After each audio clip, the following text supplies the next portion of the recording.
Halo guys, perkenalkan nama saya Nathanael Christian Rusjo dengan NIM 113240085. Di video kali ini saya akan menjelaskan mengapa Sungai Krukut memiliki bentuk berkelok-kelok atau biasa disebut dengan meander.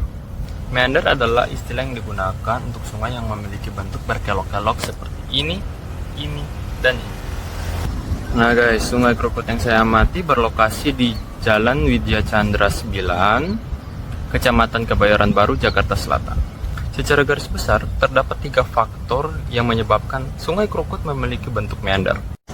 Faktor pertama disebabkan oleh endapan aluvial. Sungai Krukut mengalir melewati wilayah dengan endapan aluvial, yaitu material seperti pasir, lumpur, dan kerikil yang terbawa oleh sungai. Endapan-endapan ini tidak langsung berasal begitu saja. Endapan-endapan ini berasal dari zaman kuarter sekitar jutaan tahun yang lalu. Nah, endapan aluvial cenderung memberikan pola berbentuk berkelok-kelok pada sungai dikarenakan materialnya yang lunak dan mudah tererosi. Faktor yang kedua dipengaruhi oleh erosi dan sedimentasi. Proses erosi terjadi di bagian luar kelokan meander. Kecepatan aliran sungai di bagian ini lebih tinggi karena energi kinetik lebih terkonsentrasi. Sebaliknya, proses sedimentasi terjadi di bagian dalam kelokan meander.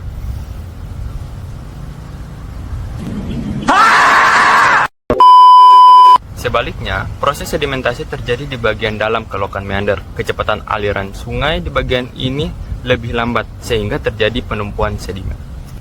Faktor yang ketiga dipengaruhi oleh kemiringan lahan yang landai. Sungai Krukut mengalir di daerah dengan kemiringan lahan yang relatif datar. Kemiringan ini menyebabkan kecepatan aliran air lebih lambat, sehingga sungai cenderung membentuk pola berkelok-kelok atau disebut dengan meander. Nah guys, jadi itu tadi adalah 3 faktor yang menyebabkan Sungai Krukut memiliki bentuk meander. Sekian dari saya, wassalamualaikum warahmatullahi wabarakatuh. Assalamualaikum warahmatullahi wabarakatuh. Salam, Om Swastiastu, salam sejahtera bagi kita semua. Sebelumnya izin memperkenalkan diri, nama saya Muhammad Amar Amirullah, berasal dari Fakultas Teknologi Eksplorasi dan Produksi dengan NIM 101324041. Program studi teknik perminyakan. Oke, sekarang saya sedang berada di objek wisata yang cukup seru dan cukup ramai juga yang ada di Kabupaten Tasikmalaya, Kecamatan Cisayong. Saya sedang berada di objek geomorfologi curug atau air terjun yang terbentuk dari aktivitas gunung berapi Gunung Galunggung. Di sini juga terdapat objek geologi, yaitu batuan-batuan beku yang terbentuk dari aktivitas tersebut. Hal ini terdapat juga batuan atau tahapan awal dari pembentukan batuan sedimen, yaitu terdapatnya pelapukan dan transportasi yang akan nantinya menjadi batuan sedimen. Sekian, terima kasih. Oke, Assalamualaikum warahmatullahi wabarakatuh. Nama saya Muhammad Abrandari dari kelas PE 2A dengan NIM 101324121. Di sini saya akan menjelaskan bagaimana terbentuknya danau buatan. Aku lagi di danau buatan di Pekanbaru.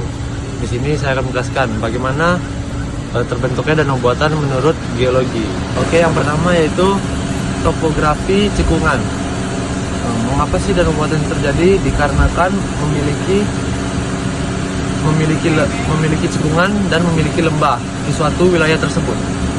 Selanjutnya yaitu dikarenakan batu dan permeabilitas. Jadi di wilayah danau buatan itu memiliki batuan lempungan dan shell dan batuan beku. Oke, mungkin cukup sekian yang bisa dapat saya jelaskan mengenai danau buatan di sini. Mohon dan kurang saya minta maaf. Assalamualaikum warahmatullahi wabarakatuh.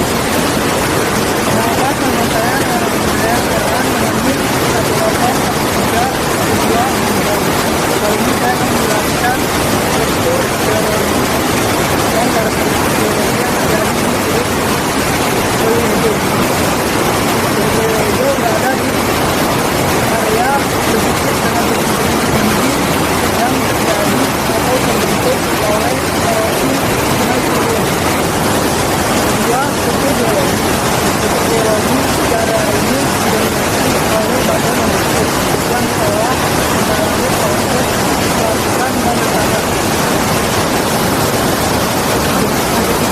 batuan yang dominan di area itu adalah batu yang terbentuk oleh aktivitas vulkanik dari Sumatera.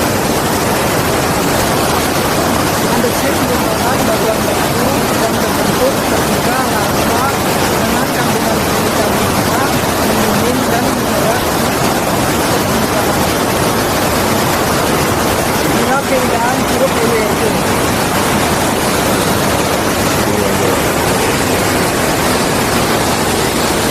Sekian, terima kasih. Ini namanya Gunung Lawu yang terletak di perbatasan Jawa Tengah dan Jawa Timur. Halo guys, jadi aku lagi ada di bawah kaki Gunung Lawu atau di lereng Gunung Lawu, dan yang di sini terdapat telaga yang dinamai Telaga Sarangan. Dan telaga ini terbentuk karena adanya aktivitas vulkanik Gunung Lawu dan proses-proses geomorfologi yang terjadi. Gunung Lawu ini gunung api yang aktif dan terakhir meletus pada tanggal 28 November tahun 1885. Yang kita tahu, gunung ini sudah lebih dari 100 tahun tidak mengalami erupsi, tapi bukan berarti gunung ini tidak bisa meletus kembali ya.